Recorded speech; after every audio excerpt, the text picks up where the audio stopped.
Good morning, y'all. How's everything been going? It's Miss Keish, Journey of the Word Ministries, home of every name known to God.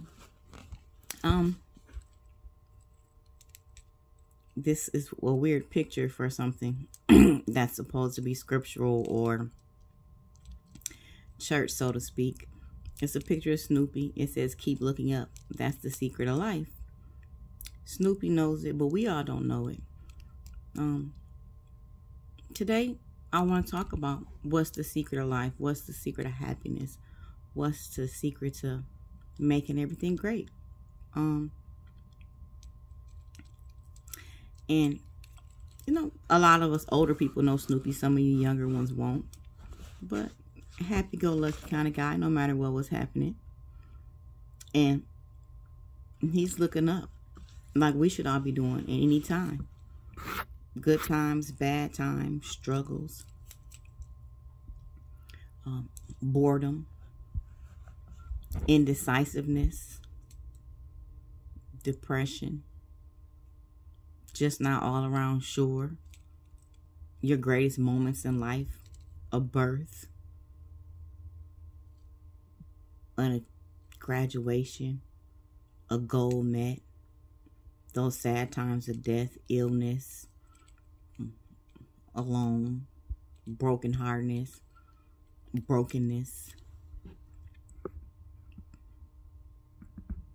so many different things. And I would like to say that there are some things that can help us with life, and the secret of life is making God our center. When you are brokenhearted, when you are just feeling like everything around you is going wrong at one time and you don't see a way out, that there's no possibility of things getting any better, or when the world has just crushed you. I mean, your family, your friends, or no one at all. Maybe it's just you. Maybe it's in your mind. Maybe you feel like since you walked the earth, everything has been against you. Maybe you feel like you can't get a break. That every time something good happens, something bad happens along with it. And the reality is that, especially if you're a child of God, that the devil is always on attack. You can almost be certain that the devil has you just where he wants you if nothing is going on, because he's trying to placate you. He's trying to make you feel comfortable. That's why God doesn't let us get too comfortable, because we'll stop fighting. The devil will overtake us, because it's all in the journey. So we get mad sometimes. We don't understand why all these things are here. But the original sin was committed way back when. We read about the original sin, but we yet continue to sin against our Father, who wants nothing but the best of us. So the secret to life is giving God the best of life. Psalms 147:3 tells us that he heals the brokenhearted and builds up their wounds. So that means that no matter breaks us, shakes us, demeans us, bends us, it isn't actually breaking us. It's bending us. It's molding us. It's changing our shape. But if a wound is built up, that means he heals all. So then no matter what you're looking at, no matter what you're thinking about, no matter what is ailing you, no matter what's happened to you, no matter what is behind what's happened to you, he's going to build up those wounds. He's going to make you whole. In fact, those declarations, those instances are going to help make you whole.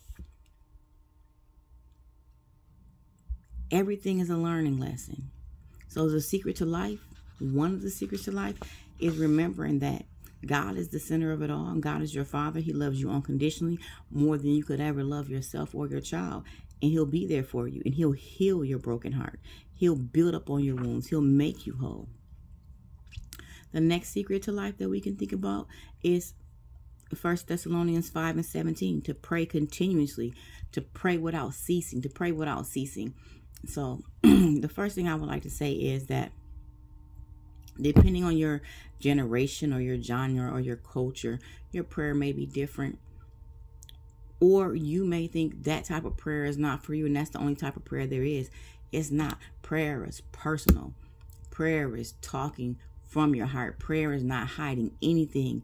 Guess why? Because God judges your heart. And unlike human beings, you don't have to explain to him where that ailment came from, where that negative feeling came from. He sees right down to the center of it.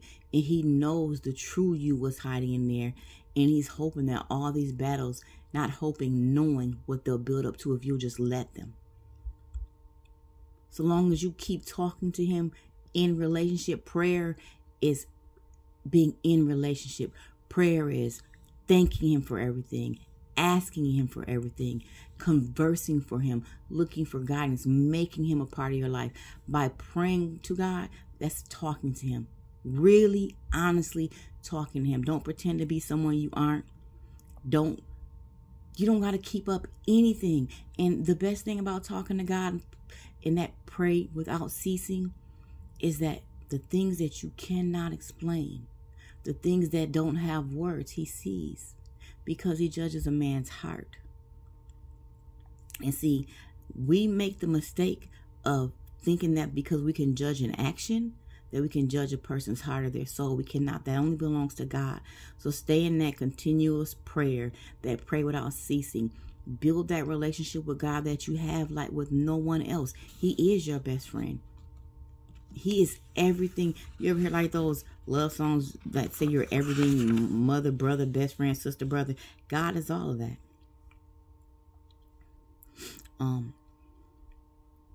Men, God has entrusted a lot in you. A lot. The weight of the world is on your shoulders. You're supposed to lead. You're supposed to follow. He has an embracement for you. You know him deep down inside. So do not think that you're going to fail. Don't be afraid to try. Don't be afraid to go to him as you are. Because he came for the lost, not the found. You don't have to fix yourself. You don't. God is within you. God is within us all. He wants you. He needs you. He's waiting for you. But he's just waiting for you to choose it. And you won't fail with God. You won't. And women, don't think because you're women that you don't have that love, because you do. Because Psalms 46:5 says that God is within her and she will not fail. She will not fall, excuse me. So if God will not let man or woman fall, all we have to do is remember the secret of life is him. To nurture his relationship, to pray without ceasing. Remember that he will heal you.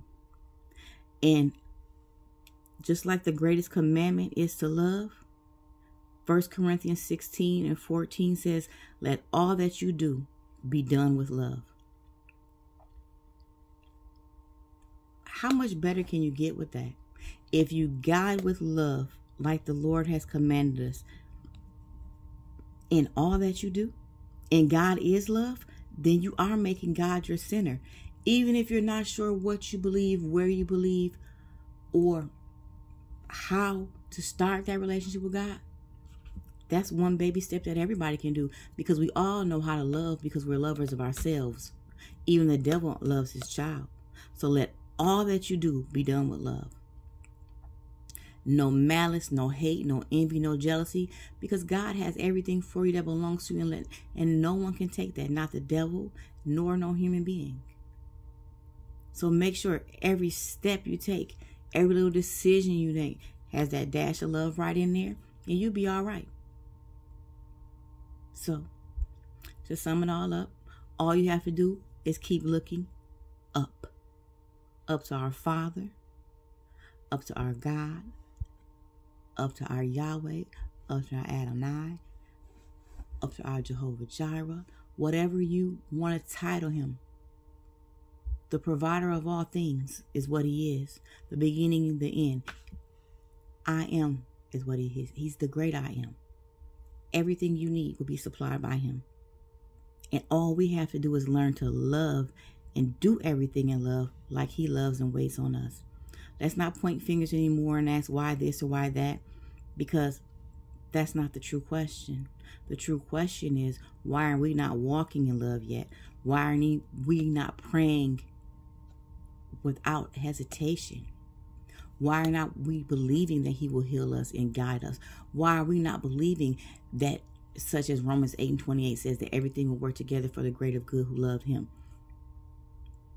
Just walk with him, talk with him, and give love a chance. The secret to life, you all, is to apply God's principles and have a relationship with God, and everything, no matter how bad, will be okay.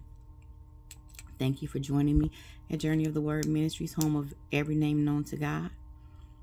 There's a quicker on TikTok that you guys might have for those of you who don't have for 10 to 15 minutes for today. And I hope you stay blessed. Thank you.